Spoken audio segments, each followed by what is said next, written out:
Ini nggak apa-apa Pak, Bapak sibuk gak ada masalah. Bapak belum hafal Quran, jadikan anaknya hafal. Anda belum hafal hadis, anaknya yang jadi. Anak sudah besar, cucunya. Jadi kalau Allah sudah kirimkan sampai 9 cucu, belum ada juga yang dekat dengan Allah, Anda perlu berapa lagi anggota keluarga yang bisa mendekatkan diri kepada Allah Subhanahu wa Ta'ala? Saya mau tanya ya, apa yang Anda banggakan di hadapan Allah saat pulang? Sementara Anda merasa bangga saat di dunia. Innahu kana fi ahlihi masrura.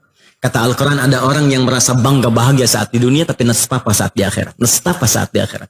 Maka mesti ada keseimbangan. Rabbana atina fid dunya hasanah wa fil akhirati hasanah. Status kita sukses dunia dan siapkan kebanggaan kita di akhirat. Minimal jadikan satu di antara sekian anggota keluarga kita itu ahlullah, ahli yang dekat dengan Allah Subhanahu wa Ta'ala.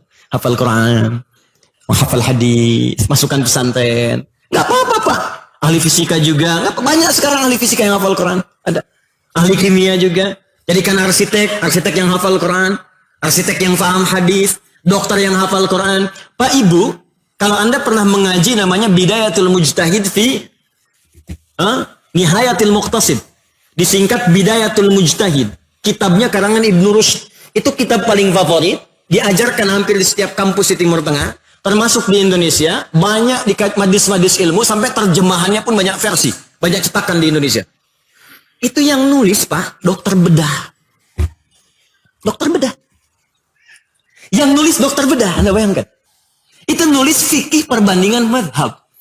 Dokter hafal Quran, nulis kitab fikih. Dulu biasa. Karena memang banyak juga penyakit-penyakit yang itu tidak bisa diidentifikasi dengan obat-obat fisikal. Ada. Coba, maaf ya, ria, nggak ada obatnya. Silahkan cari klinik poliria, nggak ada. Sakit hati, dendam, dengki, nggak ada obatnya. Poli dendam, nggak ada. Aduh dok, saya pusing kepala saya. Pak, gimana yang dirasakan di bagian depan atau belakang? Ini kayaknya semuanya dok. Ya. Gejalanya apa? Itu kawan saya kalau dia beli handphone baru pusing saya. Itu nggak ada penyakitnya. Tapi di Quran ada solusinya, itu disebut syifa namanya. Ada dawa untuk obat fisik disebut daun, ada syifa untuk obat jiwa, syifaun. Di Quran ada. Makanya kalau ada dokter hafal Quran nyambung itu, ini penyakit fisik dan penyakit jiwa. Oh ini kayaknya penyakit jiwa nih, maka di resepnya Quran surat sekian ayat sekian, pojok palah paling kanan. Oh, ada cari. Selesai. Nah itulah Abdullah bin Amr bin As. Sahabat Nabi banyak Pak. Banyak. Kita profesi boleh beda-beda. Tapi menarik ya, saya perhatikan dari sisi sejarah itu, hampir semua sahabat Nabi itu miniatur kehidupan orang-orang di masa depan. Hampir semua profesi ada. Anda sekarang pedagang ada. Di depan banyak teman-teman yang dagang. Zaman Nabi pedagang banyak. Tuh, teman-teman yang dagang di sekitaran masjid, itu inisiator pertamanya Abu Darda. Abu Darda. Mu'alaf. Masuk Islam. Berubah jadi baik keislamannya. Maka bisnis paling hebatnya buka toko depan masjid. Makanya sekarang banyak depan Masjid Nabawi toko-toko kan. Visinya apa? Visinya bukan cari keuntungan dari jamaah semata. Bukan hanya visi bisnis dunia. Visinya saat berniaga bisa dalam saat yang sama dekat dengan Allah Subhanahu wa Ta'ala. Di kalau adzan bisa tutup dulu salat. Tiba waktu sholat, jeda dulu, masuk. Ada ta'lim, bisa sambil dengar, bisa sambil ikut. Itu Abu Darda dulu. Ada.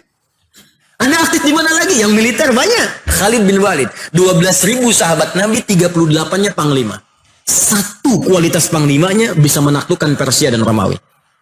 Khalid saat datang menaklukkan Persia, dibuka Persia, diberikan kemuliaan Islam, Ratu Persianya sedang minum racun. Mau minum racun, bukan sedang minum racun. Mau minum racun di botol. Ditanya oleh Khalid, apa itu? Ini racun paling kuat di Persia yang kalau ada yang minum sudah selesai kehidupannya. Hanya dalam selang sekian detik. Coba lihat, kata Khalid. Begitu dipegang, Khalid tertawa. Ini kisah nyata. Kata Khalid, Bismillahirrahmanirrahim.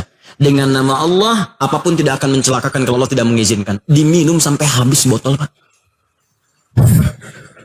Habis. Bismillahirrahmanirrahim. Diminum sampai habis sebotol, dibuang. Selesai. Tidak ada artinya katanya. Apa komentar Ratu Persia ini? Kata Ratu Persia ini, kalau semua jenderal-jenderal seperti ini, komandan-komandan perang, maka selesailah. Ini jadi prajurit yang paling hebat di muka bumi. Coba tes tuh, minum racun, baygon. Ada babnya sendiri, ada babnya sendiri.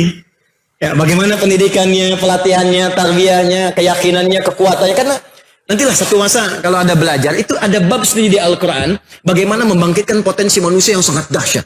Di kita itu kekuatannya banyak, Pak. Ada banyak hal. Ada potensi pengetahuan, ada potensi fisik, lebih daripada hewan. Kalau singa buas, manusia bisa lebih buas daripada singa. Betul. Sapi makan rumput, manusia bisa makan aspal. Yang korupsi tuh, ya. Makan batu, makan pohon, makan hutan tuh, macam-macam.